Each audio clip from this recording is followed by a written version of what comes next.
আসসালামু আলাইকুম রহমতুল্লাহ বারাকাত।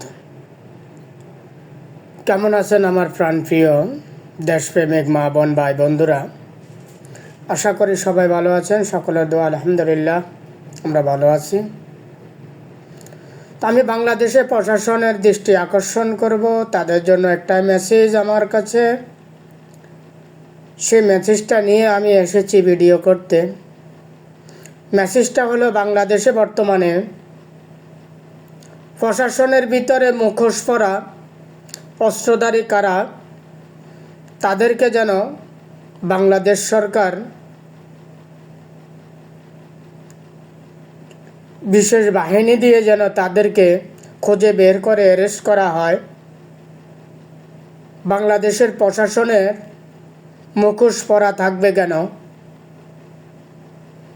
কেন মুখোশ পরে তারা সাধারণ মানুষের উপর হামলা করবে, পুলিশের উপর, সাংবাদিকের উপর হামলা করবে, আমাদের দেশের ছাত্র সমাজের উপর হামলা করবে? তারা কারা, তাদেরকে অ্যারেস্ট করে রিমান্ডে নিয়ে জিজ্ঞাসাবাদ করা বাংলাদেশ সরকারের দায়িত্ব এবং কর্তব্য।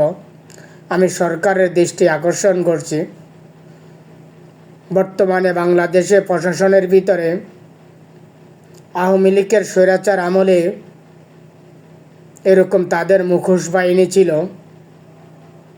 এখন আবার সে মুখোশ বাহিনীদেরকে দেখা যাচ্ছে।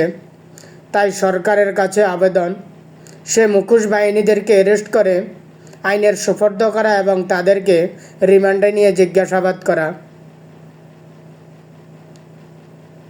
তো সবাই ভালো থাকবেন, সুস্থ থাকবেন। আল্লাহ হাফেজ।